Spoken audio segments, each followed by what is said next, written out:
السلام علیکم ویورز، کیسے ہیں آپ سب؟ موسٹ رومانٹک ناول اولی محبت کے ایپیسوڈ نمبر 1 سٹارٹ کرتے ہیں۔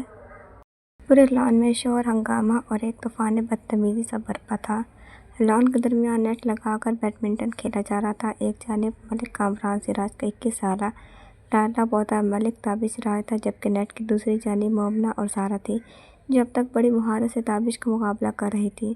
حاضرین میں سلمیٰ بیگم، صدیقہ بیگم، شازیہ بیگم، سیام اور عرفہ تھے۔ وہ پسینے سے نہا چکا تھا مگر ہار ماننے کو تیار نہیں تھا۔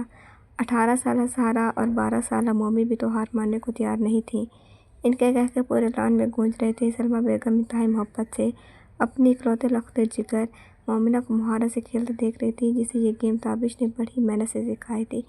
یہ کچھ ہی دیر میں مومی اور سارہ کی خوشی سے دمکتی آوازیں پورے لان میں گونجی، کیونکہ تابش ہار چکا تھا۔ تاشو آپ ہار گئے، مومی مسکراتی اس کے قریب آئی، جو زمین پر پڑا روٹھے پن سے منہ چڑھاتی سارہ اور مومنہ کو گھوراتا۔ مومنہ نے سلجھاؤ انداز میں اپنا مومی ہاتھ اس کے آگے بڑھایا، جو وہ تھام کر اٹھ بیٹھا۔ مونا، دیٹس ناٹ فیئر، اپنے ہی گرو کو ہراؤ گی تم دشمنوں کے ساتھ مل کر، اس کا افسوس اب تک کم نہیں ہو رہا تھا۔ ابھی مومی کو گھورتے ہوئے شرمندہ سی ہو کر سر جھکا گئی۔ یہ تو ٹیلنٹ کی بات ہے، اب شاگرد میں گرو سے زیادہ گٹس ہوں تو کیا کیا جائے۔ سارہ ابھی تک اسے چڑھا رہی تھی۔ وہ غصے میں اٹھ کر واک آؤٹ کر گیا تو سارہ کے ساتھ سب ہائی فائی کر کے کہکے لگا کر ہنستی رہیں۔ یہ طویل اور اس رقبے پر بنا سراج مینشن تھا، جس کے آگے پیچھے 2 پورشن بنے ہوئے تھے، جسے ایک چھوٹی سی دیوار الگ کرتی تھی، مگر دونوں گھر الگ ہوتے ہوئے بھی یوں لگتا تھا جیسے پورا سراج مینشن ایک ہی دھاگے میں پرویا ہوا ہو۔ جہاں ملک کامران سراج کی 3 اولادیں بستی تھیں، سب سے بڑا بیٹا ملک عمران سراج اور ان کی بیوی صدیقہ بیگم، جن کی 2 اولادیں تھیں، سب سے بڑا اور پورے سراج مینشن کا لاڈلا 21 سالہ ملک تابش سراج اور ان کی 14 سالہ بیٹی عرفہ تھی۔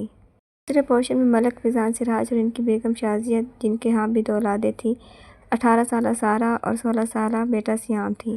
اس کے بعد چھوٹی بیٹی سلمیٰ تھی، جن کے جینے کی وجہ ان کی 12 سالہ بیٹی مومنہ سراج ہے، جنہوں نے اپنے والد ملک کامران سراج کے اصولوں سے انحراف کرتے ہوئے اپنی پسند سے غیر برادری میں شادی کی تھی۔ داجی نے سلمیٰ کا رشتہ اپنے دوست کے بیٹے سے طے کر رکھا تھا، مگر جب سلمیٰ نے اپنی من مرضی کرتے ہوئے کورٹ میرج کر لی تو ملک کامران سراج کو بے تحاشا سبکی کا سامنا کرنا پڑا، اور تبھی ان کے کندھے شرمندگی سے جھک گئے۔ یہ سلمیٰ بیگم کی بدقسمتی کہ بہت جلد شوہر نے اپنے سر رنگ دکھانے شروع کر دیے۔ نوید احسن ایک انتہائی لالچی، خود پرست اور رنگین مزاج آدمی ثابت ہوا تھا۔ اول تو وہ حسن پرست آدمی کو اولاد چاہتا ہی نہیں تھا، اسی لیے 2 مرتبہ ایسا ہوا کہ وہ میت سے ہوئی اور انہیں پتہ ہی نہ چلا کہ نوید نے انہیں کچھ غلط میڈیسن دی ہے اور وہ بری طرح بیمار ہوئیں اور اس دنیا میں لانے سے پہلے ہی اپنی اولادیں کھو بیٹھیں۔ مگر جسے اللہ رکھے اور کوئی سلمیٰ بیگم تو شوہر کی کرتوت معلوم ہو جانے پر محتاط ہو گئی۔ پھر جب مومنہ پیدا ہونے والی تھی تو وہ گھٹیا بے شخص انہیں ہاسپٹل میں تڑپتا چھوڑ کر بیرون ملک فرار ہو گیا۔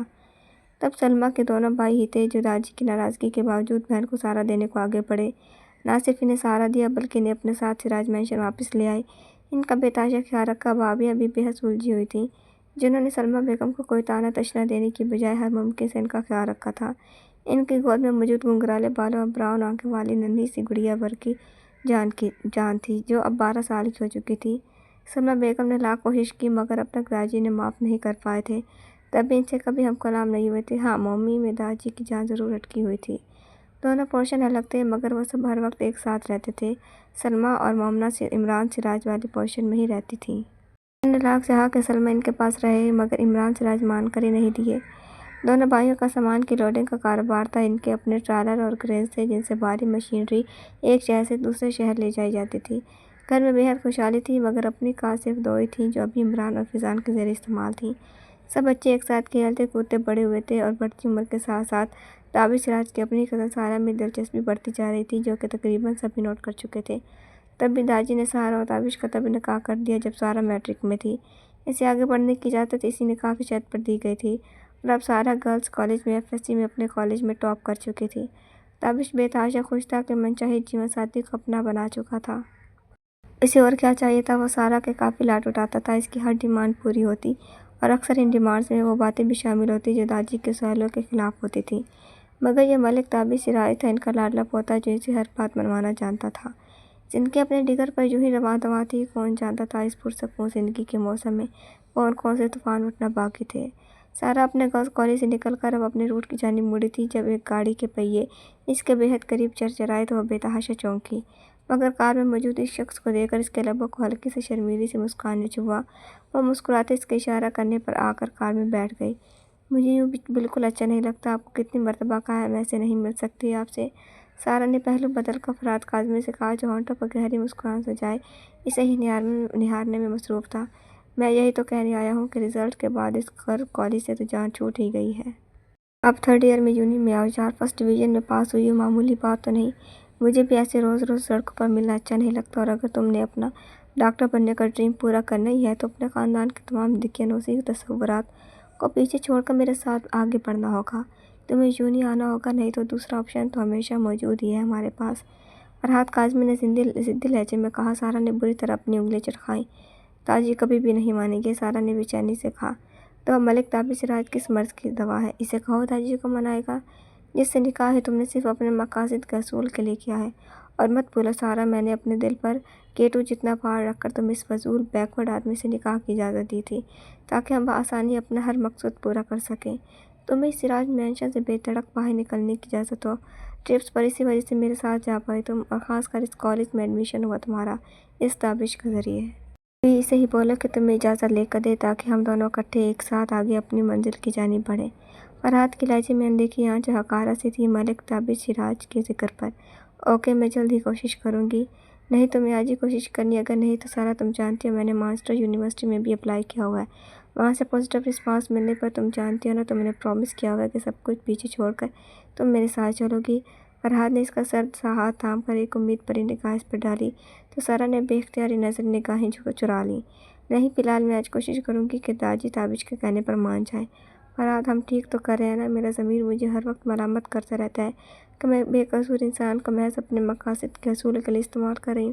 شٹ اپ سارا، کوئی بے قصور نہیں ہے، وہ تمہارے بیکورڈ دقیانوسی گھر والے، جنہیں اس بات سے کوئی فرق نہیں پڑتا کہ ان کے گھر کی بیٹی کیا چاہتی ہے۔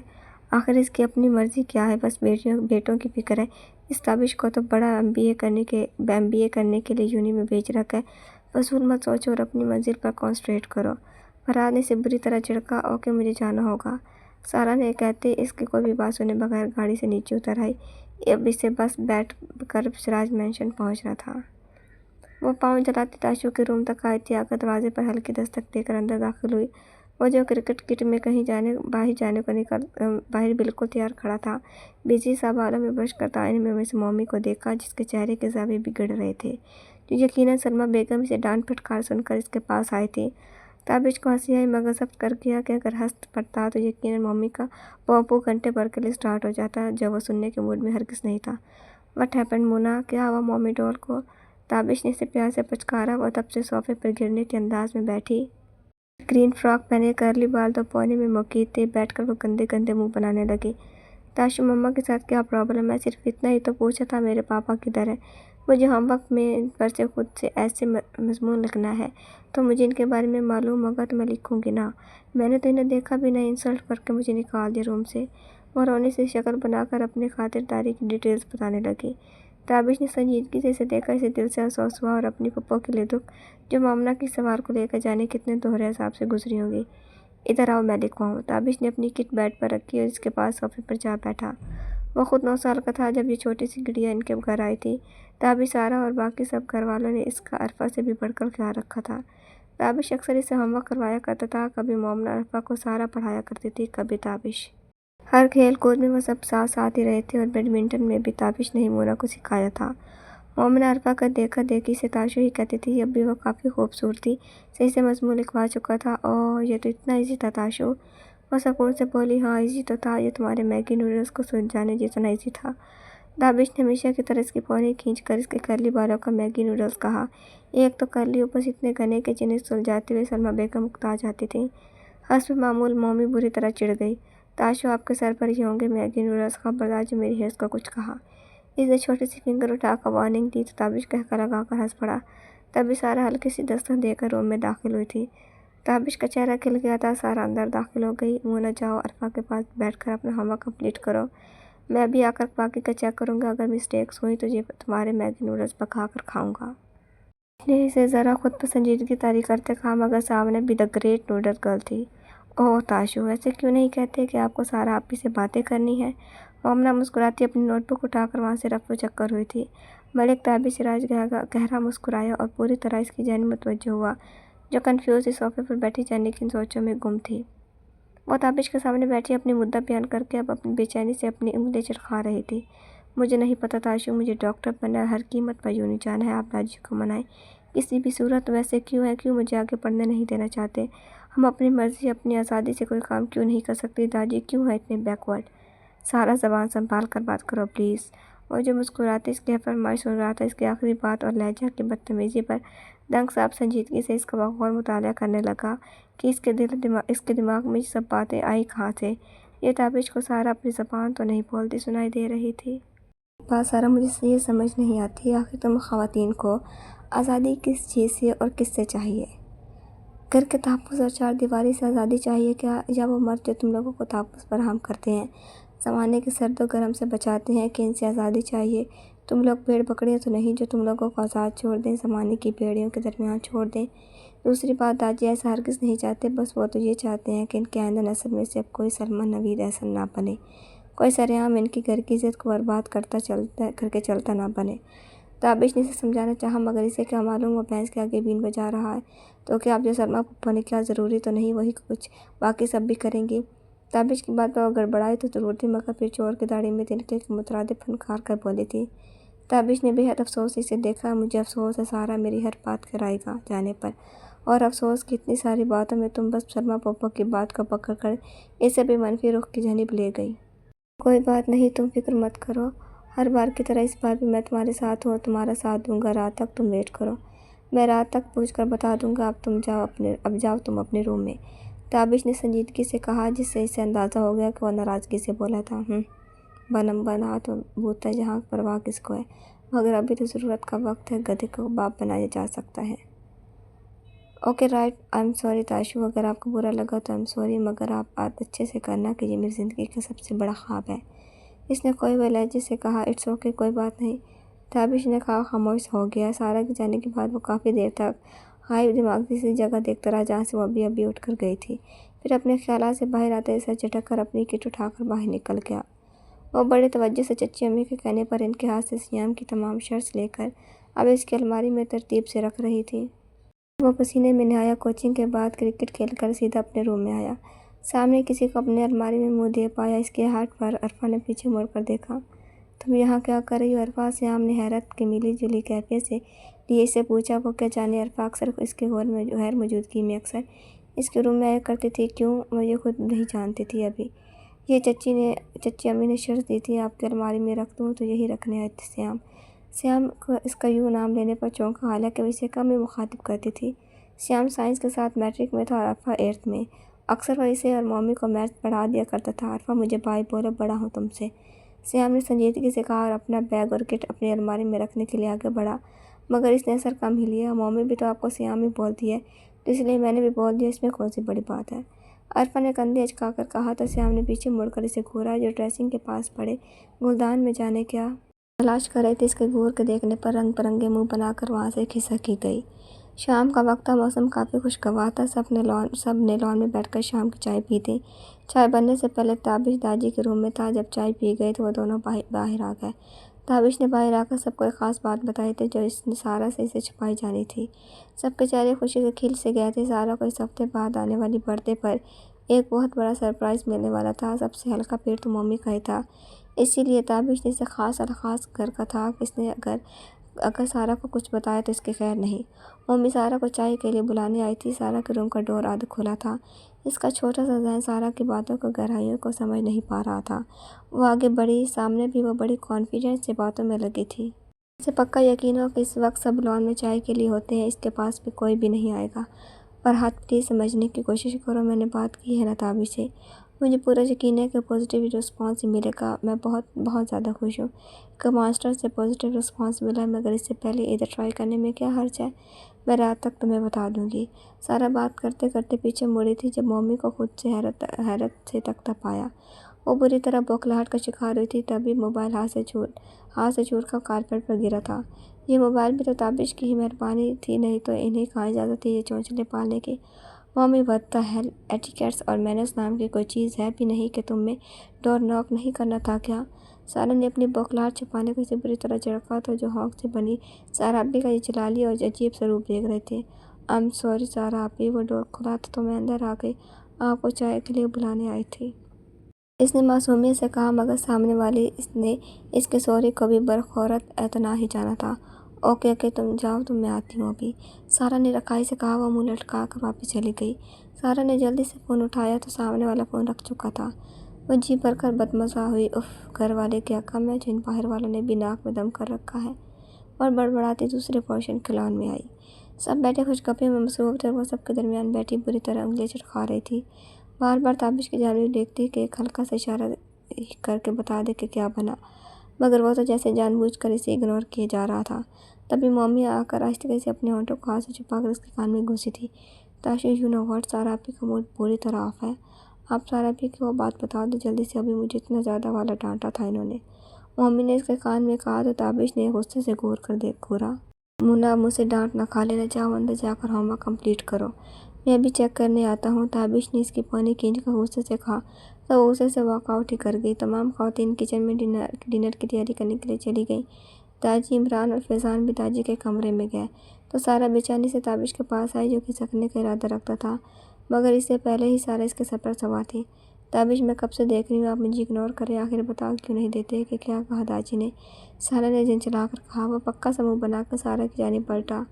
I'm sorry سارا، داجی نے صاف انکار کر دیا ہے۔ وہ بالکل مان کر دے رہے اور اس بار تو وہ میری بھی سننے کو تیار نہیں، اور سوری ٹو سے میں خود اس حق میں نہیں تو تمہیں کمپرومائز کرنا پڑے گا اب کی بار۔ اس کے ایک لفظ پر سارا کا منہ دھواں ہوا تھا۔ تابش نے بمشکل اپنی کھنسی کنٹرول کر کے اس کا سفید پڑتا چہرہ دلچسپی سے دیکھا۔ کمپرومائز مائی فٹ، وہ تو میں کسی صورت نہیں کروں گی تابش، وہ دانت پیس کر بولی۔ اور کیا کرو گی تم سارا؟ تابش نے خود پر سنجیدگی طاری کرتے اسے غور سے دیکھا۔ میں بھاگ جاؤں گی سراج مینشن سے، اس جیل سے، بلکہ جہنم سے، غصے کے انتہا سے آگ بگولا ہوئی پھنکاری تو تابش کہہ کر اگا کر ہنس پڑا۔ بلیک ٹراؤزر اور بلیک ٹی شرٹ میں وہ اونچا لمبا سر و قد کے ساتھ سامنے کھڑا شاندار مردانہ وجاہت لیے وہ بندے سے اپنی بیمار ذہنیت کے بدولت اس وقت زہر لگ رہا تھا۔ تمہارا سینس آف ہیومر بہت اچھا ہے سارا، کافی اچھا جوک تھا، تابش نے اسے چھیڑا۔ سارا نے تابش کی نگاہوں میں دیکھنے سے گریز ہی کیا تھا اور پیر پٹکتی وہاں سے اپنے روم میں چلی گئی تھی۔ تابش داجی کے پاس آیا تھا اور باقی سب بڑوں اور گھر والوں کو چرخارے لے کر ہنسی سے لوٹ پوٹ ہوتے ہوئے سارا کی کیفیت بتائی تھی۔ اس کی حالت سب نے انجوائے کی تھی۔ رات ڈنر پر سب کی ہنسی اور کہکے گونج رہے تھے سوائے سارا کے، جو خود پر خطرناک حد تک سنجیدگی طاری کیے ہوئے کوئی سی چاولوں سے ہاکی کھیلنے میں مصروف تھی۔ کیا ہوا سارا بیٹا، صحیح سے کھانا کھاؤ، سلمیٰ بیگم نے اسے محبت سے پچکارا۔ کتنا کہا تابش سے کہ اسے بتا دے، مگر اس پر تو سرپرائز کا بھوت سوار ہے۔ سلمیٰ کو وہ سوگوار سی لگی تب بھی دل کو کھینچ پڑی۔ بڑی ہمدردی آ رہی ہے سارا، کیا طرح تو انہی کا ہے، نہ یہ وہ قدم اٹھاتی اور نہ ہماری زندگی عذاب ہوتی۔ اس پہ پھر دیدہ دلیری کے واپس بھی آ گئی ہمارے سینوں پر مونگ ڈلنے کو، ادھر ہی کیوں نہ مر کھپ گئی۔ سارا اپنے دل ہی دل میں زہر گلتی رہی، اور اب بھی حسرت تو یہ تھی کاش وہ زبان سے یہ سب انہیں کہہ پاتی۔ وہ کھانا کھا کر بدتمیزی سوچ کر کسی سے بات کرے بغیر اپنے روم میں چلی گئی تھی۔ تابش، کتنی غلط بات ہے، دیکھو منہ ہی اتر گیا ہے بچی کا، سلمیٰ بیگم نے تابش کو ڈانٹا تو وہ ہنس پڑا۔ موڈ فریش ہو جائے گا پھپھو اس کا، کیوں بھائی بچہ پارٹی، آئس کریم کھانی ہے؟ تابش نے سارا سے کہتے الفاظ مومی کی جانب دیکھا۔ یس، مومی تو کھلی اٹھی تھی، بڑے سا مسکرا دیا، پھر پوری پلٹن نے سارا کے کمرے پر دھاوا بولا تھا۔ اس کے نانا کرنے کے باوجود اسے زبردستی سے ہاتھ لگا ہی لیا۔ گاڑی میں خاموشی تھی جسے مومی کی آواز نہیں توڑا۔ تاشو، میرا بھی ڈریم ہے کہ میں بھی ڈاکٹر بنوں گی بڑے ہو کر، جیسے سارا آپی بنے گی، مومی کی زبان پھسلی۔ سب کا دل کیا ماتھا پیٹ لیں، اس جہنم سے اجازت نامہ ملے گا تو ڈاکٹر بنوں گی، سارا نے جلے دل کے پھپھولے پھوڑے۔ بٹ سارا آپی، وہ تو اس سے پہلے مومی میڈم اور گوہر افشانی کرتی، ڈرائیونگ کرتے، تابش نے دانت پیستے فرنٹ سیٹ پر شان سے بیٹھی مومی کے منہ میں چاکلیٹ ٹھونسی تھی۔ مونا، یہ کھاؤ اور خاموش رہو، کیونکہ تم خاموش زیادہ کیوٹ اور اچھی لگتی ہو۔ تابش نے دانت پیس کر آنکھوں ہی آنکھوں میں سے وارن کیا۔ اوپس سوری تاشو، اس نے آہستگی سے تابش کی جانب دیکھتے کہا۔ آئس کریم پارلر میں بھی انہوں نے خوب طوفان بدتمیزی مچایا۔ تابش، عرفہ، سیام اور مومی ایک دوسرے سے چھین کر آئس کریم کھا رہے تھے۔ مومی، عرفہ، سیام، یہ کیا بدتمیزی ہے، کیا کہیں گے لوگ، یہ کتنے جاہل علمانڈ ہیں اور بدتمیز لوگ، منہ اٹھا کر یہاں چلے آئے، تمیز نہیں تم لوگوں میں؟ سارا پھٹ پڑی تھی، وہ جو اسے ہی چل کرنے کو ہلکی پھلکی شرارتیں کر رہے تھے، یکدم خاموشی چاہی تھی۔ تابش نے اسے سنجیدگی سے دیکھا، یہ بچوں سے زیادہ خود حلق پھاڑ رہی تھی اور گرد کے لوگ متوجہ ہوئے تھے۔ مونا عرفہ فنش کرو اسے تابش نے کہا تو انہوں نے خاموشی سے اپنی آئس کریم فنش کی۔ مونا جو کہ تابش کے ساتھ والی چیئر پہ بیٹھی تھی اس کے اوپر آئس کریم لگ گئی تھی جو پاس بیٹھے تابش نہیں دیکھی۔ تابش نے ٹیشو پیپر لے کر اس کا چہرہ صاف کیا، بل پے کیا اور خاموشی سے واپس چلے آئے۔ تابش کو اس کا یوں اوور ریئیکٹ کرنا عجیب سا لگ رہا تھا، اب تو وہ بھی سوچنے پر مجبور ہو گیا تھا کہ اسے سچ بتا دے۔ سراج مینشن پہنچ کر اس نے گاڑی پارک کی، سب اترنے لگے۔ رکو سارا، مجھے تم سے ضروری بات کرنی ہے، تابش نے کہا، مگر شاید وہ اس وقت اسے منہ لگانے کے موڈ میں ہرگز نہیں تھی۔ طبیعت سنی انسنی کرتی پاؤں پٹکتے اپنے پوزیشن میں سیام سے پہلے ہی جا چکی تھی۔ تابش نے ایک سرد سی آب بھری اور موما اور عرفہ کے ساتھ اندر آ گیا۔ جانے وہ کیوں تھا اتنا پولائٹ، اس قدر نرم اور دھیمے مزاج کا، جو چپ چاپ اس کی بدتمیزیاں برداشت کر رہا تھا۔ گہری پراسرار سی رات تھی جو اپنے دامن میں جانے کیا کیا غلط فہمی، شکوے، شکایت اور ایسے طوفان سمیٹے بیٹھی تھی کہ اس طوفان کے آ جانے سے سراج مینشن کے رشتوں کا شیرازہ ریزہ ریزہ ہو کر بکھرنے والا تھا۔ صبح ناشتہ معمول کی چہل پہل تھی، سب موجود تھے سوائے سارا کے۔ سب اسے اس کی ناراضگی سمجھ بیٹھے تھے۔ چھوٹی امی ٹرے بنا کر دی، میں سارا کو ناشتہ دے کر آتا ہوں، ساتھ اس کے یونی جانے کی خوشخبری بھی سناتا ہوں۔ مجھے نہیں لگتا وہ اتنے دن صبر کر پائے گی، یہ نہ ہو بیگم بیمار ہو جائے۔ اس نے مسکراتے آخری جملہ ماں کے کان میں گھس کر کہا تھا، جو کہ شازیہ بیگم نے بھی بخوبی سنا۔ مسکرا کر ٹرے میں پراٹھا، چیز آملیٹ اور چائے کا مگ رکھ دیا۔ دیکھنا تاشو سارا، آپ جتنے غصے میں ہیں کہیں چائے کا مگ آپ کے سر پر نہ ڈال دے۔ مونا کے شوشے پر سب بھی ہنس دیے تھے۔ وہ ٹرے اٹھائے، سب کے مسکراتی نگاہوں کو اگنور کیے پچھلے پورشن میں اس کے روم تک آیا تھا۔ ڈور کھلا تھا، وہ ہلکی سی دستک دے کر اندر داخل ہو گیا۔ اندر کوئی نہیں تھا، روم اور پورا گھر خالی تھا۔ حیرت انگیز، ٹرے اسٹڈی ٹیبل پر رکھنے کو جھکا تو ایک پیپر فولڈ کیا ہوا ملا، تجسس تو بڑا ہوا، مگر پہلے سے سارے کمرے میں چیک کیا، واش روم بھی خالی تھا۔ سارا، اس نے 2-4 مرتبہ آواز دی مگر جواب ندارد۔ آخر ٹیبل تک آ کر وہ فولڈ کیا پیج جلدی سے کھول کر دیکھا۔ ڈیئر مسٹر دقیانوس انچاہے شوہر جی، سوری مگر سچی تو ہے، تمہیں تمہارے خاندان، صرف تمہارے، اس لیے کہ اتنا چھوٹی سوچ رکھنے والا خاندان میرا نہیں ہو سکتا، اور تمہارے تمام تر دقیانوسی چیپ، گھٹیا اور بیک ورڈ خیالات سے بہت دور جا رہی ہوں، اپنے تمام خوابوں کو پائے تکمیل تک پہنچانے کے لیے بہت دور، اتنی دور جہاں تم جیسے تھرڈ کلاس بندے کی رسائی ممکن ہے، تو ڈھونڈنے کی کوشش بھی مت کرنا۔ بہت جلد کانٹیکٹ کروں گی، خلا کے لیے۔ مجھے یقین ہے تم جیسے سو کال غیرتوں کا پرچار کرنے والے میں اتنی غیرت ہوگی کہ ایک گھر سے بھاگی ہوئی لڑکی کی واپسی کی امید لگانے کی بجائے تم اس کے منہ پر طلاق اس کے منہ پر مارو گے۔ فقط آزاد سارا۔ تابش کے لرزتے ہاتھوں سے صفحہ چھوٹ کر کارپیٹ پر گرا تھا، وہ خود گھٹنوں کے بل کارپیٹ پر بیٹھتا چلا گیا۔ To be continued. تو ویورز، کیسی لگی آپ کا ایپیسوڈ کمنٹس میں ضرور بتائیے گا۔ اگر آپ نے ابھی تک چینل کو سبسکرائب نہیں کیا تو جلدی سے سبسکرائب کر کے بیل آئیکن کے بٹن کو دبا دیں تاکہ نئے آنے والے ناولز کے اپڈیٹ آپ کو ملتے رہے۔ انشاءاللہ جلدی ملاقات ہوگی نیکسٹ ایپیسوڈ کے ساتھ۔ اپنا خیال رکھیے گا۔ اللہ حافظ۔